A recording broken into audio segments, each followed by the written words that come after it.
सावन के महीने का नियम, 2 लोटे जल लेकर देवादिदेव महादेव के सामने जाइए। यहां अशोक सुंदरी वाली जगह से दोनों धार एक साथ चढ़ाना प्रारंभ करिए और करते करते वो धार शंकर भगवान के शिवलिंग पर ले जाकर छोड़ दीजिए। ये सावन के महीने के अगर आपने मात्र 7 दिन भी लगातार अगर ये धार आपने चढ़ा ली है तो देवादिदेव महादेव की कृपा से 3-4 महीने में सूचना आपको प्राप्त होगी। सती में और पार्वती में एक अंतर भारी है। सती मां धनवान है और पार्वती मैया गुणवान है।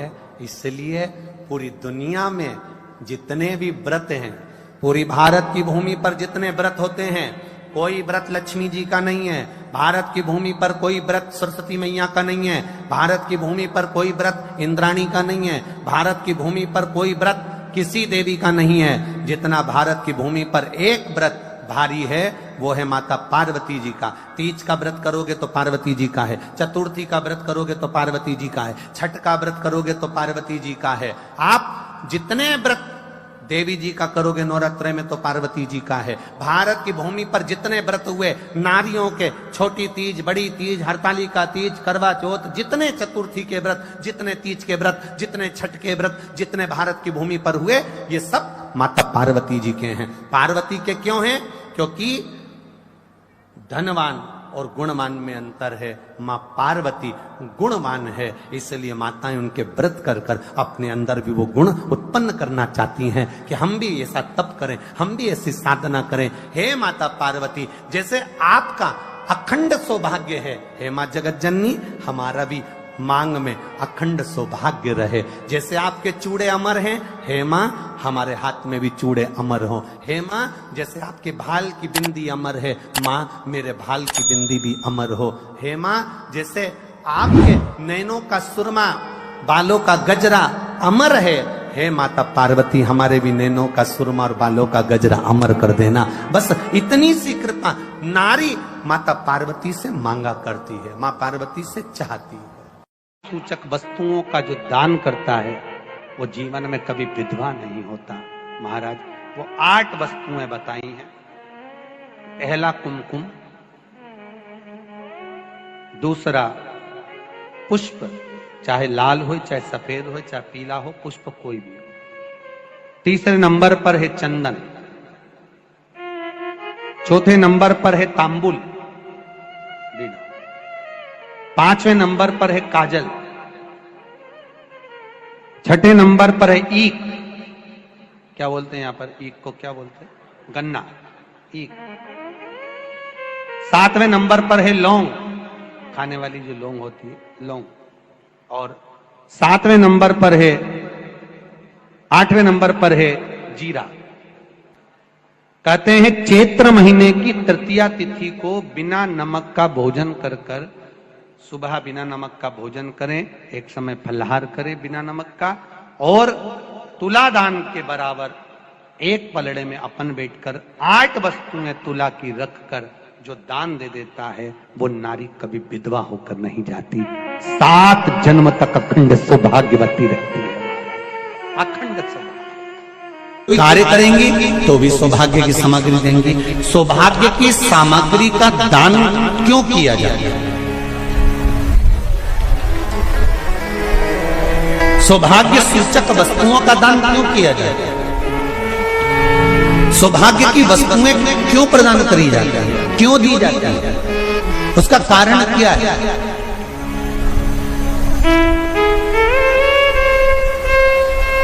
क्यों देते हैं? महाराज भारत की भूमि की सौभाग्यवती माताओं का एक मन की अभिलाषा रहती है। भारत की भूमि की माताओं की एक अभिलाषा रहती है कि जब उसके प्राण छूटे तो अखंड सौभाग्य धारण करके पति के कंधे पर और पुत्र के कंधे पर शमशान पर। ये भारत की भूमि की माताओं की सोच, उनके मन का संकल्प, उनके मन का भाव। और विदेश की माताओं का क्या संकल्प होता है? महाराज भारत का एक संत विदेश गया और भारत के संत जब विदेश गए तो वहां पर एक मां, एक स्त्री पति की कब्र के पास में बैठकर पंखा कर रही थी। भारत के संत को बड़ा दुख हुआ, देखो हमारे यहाँ की माताएं तो पति के साथ सती हो जाती हैं, हमारे भारत की भूमि की माताएं तो पति के साथ सती हो जाती हैं, पर ये तो विदेश की माताएं तो भारत की माता से भी बढ़कर है कि पति मर गया कब्र के अंदर है तो भी पंखा कर रही हैं।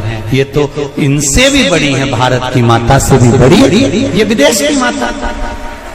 तो भारत के संत से रहा नहीं गया और भारत के संत ने जाकर पूछ लिया विदेश की माता से, माँ जी एक बात बताओ, हमारे यहाँ पति के साथ पत्नी सती हो जाती है, वो प्रथम गिनती में आती है, पर तुम तो उससे भी बड़ी हो कि पति मर गया उसके बाद भी उसकी कब्र को पंखा कर रही हो।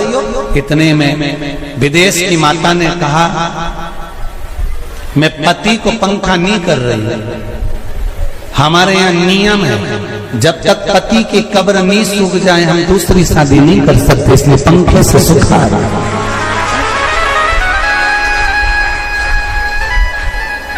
इसलिए पंखे से सुखा रही है। मेरे भारत की माताओं में और विदेश की माताओं में अंतर है सर। मेरे भारत की माताएं अखंड सौभाग्य की वस्तुएं धारण कर अपने आप को गौरवान्वितता महसूस करती हैं और विदेश की माताएं ये सब वस्तुएं उतार कर गौरवान्वितता महसूस करती हैं।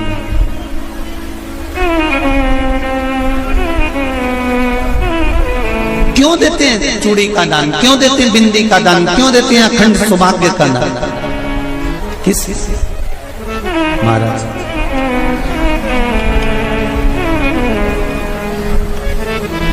मेरे हाथों में भर भर के चूड़ी रहे,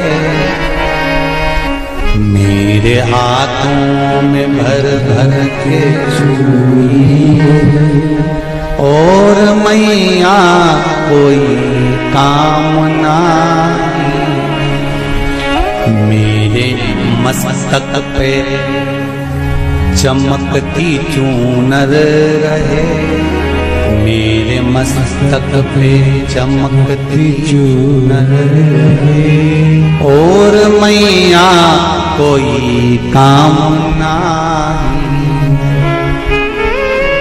मेरी मांगों में भर भर के सिंदूर रहे, मेरी मांगों में भर भर के सिंदूर रहे और मैया कोई कामना नहीं, मेरे पाँव में बिछुड़ी का जोड़ा रहे,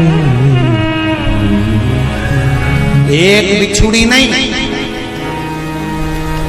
कितनी, 2 3 4 5, एक एक पाँव में जोड़े से बिछुड़ी होना चाहिए,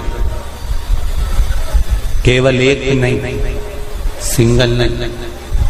वो तो आजकल का फैशन हो गया महाराज, जो केवल एक बिछुड़ी धारण कर लो उसी में फैशन दिखे। श्रावण की शिव महापुराण की कथा कहती है जब बेटी को विदा करा जाता है और पहली बार बेटी के पांव में जब बिछुड़ी डाली जाती है तो वो बिछुड़ी भी अलग अलग नहीं होती, उस बिछुड़ी के जोड़ को चेन से एक दूसरे से बंधा हुआ होता। बोलो सही है कि गलत? जितने आस्था चैनल पर कथा सुन रहे हैं, जितने फेसबुक पर सुन रहे हैं, ओम नमः शिवाय, श्री शिवाय नमस्तुभ्यम। स्वागत है आपका शिव महापुराण उपाय में। तो दोस्तों आज हम बात करने जा रहे हैं सावन के नियम के उपाय के बारे में। तो दोस्तों सावन का महीना जो कि प्रारंभ हो रहा है 11 तारीख से, 11 तारीख को कौन सा उपाय करना है, कैसे करना है, पूज्य गुरु पंडित प्रदीप मिश्रा जी ने इस उपाय में बताया है। तो सावन का यह महत्वपूर्ण उपाय है। तो दोस्तों एक बार पूज्य गुरु पंडित प्रदीप मिश्रा जी की इस पूरी कथा को सुनिए और अपने जीवन को कृतज्ञ और धन्य बनाए। कमेंट बॉक्स में